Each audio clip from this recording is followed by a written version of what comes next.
A primeira coisa que a gente tem que saber sobre o populismo é que ele muda ao longo do tempo. Mas se ele é só mudança, é um conceito que não faz sentido. Tem algo que se mantém. Então, a ideia de povo e de populismo está associada à seguinte oposição: nós, povo, plebe, oprimidos, e o outro. Quem é o outro? São os opressores, as elites. Esse binômio é o que, a despeito das inúmeras reformulações fenomenológicas, né, as reformulações que cada caso tem, a estrutura comum seria essa ideia de que existe um povo oprimido, uma classe oprimida, uma plebe, na terminologia do Lacan, que se reivindica povo, que se reivindica todo. Esse binômio é constitutivo do populismo. E o que eu vou fazer nessa breve história que eu já comecei a fazer com você é mostrar como muda quem é o nós e quem é o outro. Então, assim, o primeiro contexto, esse dos russos americanos, é o alvorecer do capitalismo. O primeiro contexto econômico internacional é o início do capitalismo, início da modernidade, da era contemporânea, propriamente dito, que na Rússia começa com esse sonho socialista e na América com o sonho capitalista. A segunda leva populista, que é essa já latino-americana, já vem num contexto de crise do capitalismo global. A crise de 29 ela é uma janela de oportunidade para os países latino-americanos, né? Porque como a dificuldade dos países centrais de se autoabastecer, nós temos a chance de não só sermos capazes de prover para nós mesmos, mas também para tentar exportar para o mercado externo, porque a Europa está colapsada, os Estados Unidos também. Então, esses anos 30, eles são um momento muito... Há uma certa bonança internacional para os países periféricos, como os latino-americanos. E é nesse contexto que surgem os populismos aqui na América Latina. E o que eles têm em comum com esses primeiros populismos? A reivindicação do imaginário popular, né? A reivindicação da ideia de povo como algo que supõe, que tem como oposição como outro as elites. Elites populistas que chegam ao poder na América Latina na década de 30, elas têm como projeto a modernização. Esse é o projeto, esse é o fim. E qual é o meio? O meio é o Estado, desenvolvimentista, nacionalista, nacional popular. É o Estado que, através de seus investimentos, vai operar essa modernização. Esse é o imaginário do populismo e é assim que ele assume uma roupagem econômica durante quase todo o século XX. Essa associação entre o populismo e estratégias modernizantes levadas a cabo pelo Estado. Esse Estado que opera essa modernidade, ele tem uma feição corporativista. Em que sentido? Os operadores desse Estado são sindicatos e atores coletivos que vão ao lado da política, ao lado dos operadores do Estado, dos políticos, dos partidos, levar a cabo essa modernidade.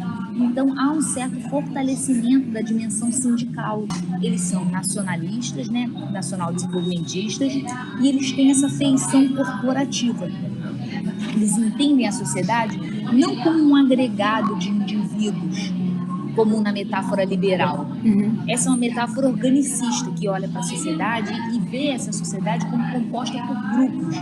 E é com esses grupos que o Estado e os seus operadores vão lidar, vão negociar. Esse momento nacional populista, ele perdura durante boa parte do século XX. O colapso desse modelo, é claro que ele tem momentos mais intensos e menos intensos, mas o colapso desse modelo, em que tem o Estado como operador da modernidade, os cofres públicos como os financiadores dessa modernidade, o colapso disso são as crises da dívida no final do século XX. Quem passa a ser o outro?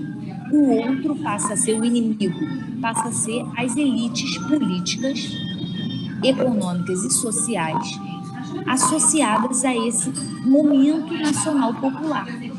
Então, quem vai ser? Vão ser os partidos que estavam no poder, então, os sindicatos e as classes populares que, de alguma forma, se beneficiaram ao longo desses governos. Então, esse populismo neoliberal reivindica a implementação de um modelo de corte de gasto e a crítica dessa ideia de sociedade como corporações, como grupos corporativos, sindicatos, federações. Então é aquele imaginário neoliberal de que a sociedade é composta de indivíduos atomizados e que a melhor coisa a ser feita é deixar que o livre mercado, que a livre e espontânea interação entre esses indivíduos ocorra. É assim que a gente encerra o século XX, é assim que o populismo encerra o século XX na América Latina.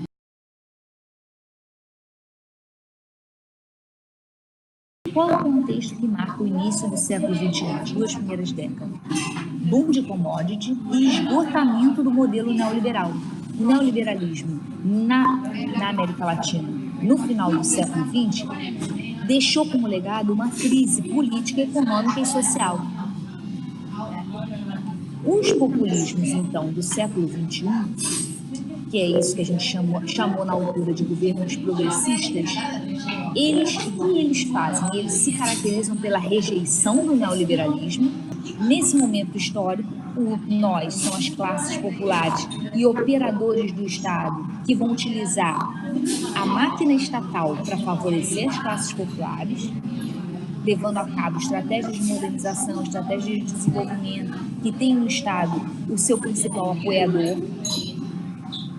não de modo idêntico ao do passado, porque esse Estado não vai ser o financiador direto, né? Ele vai operacionalizar essas dinâmicas de modernização. Esse é o nós, são os partidos no poder que ocupam o Estado naquele momento, né, que vão levar a cabo estratégias estatais de inclusão das classes populares. E quem vai ser o outro são elites identificadas com o neoliberalismo.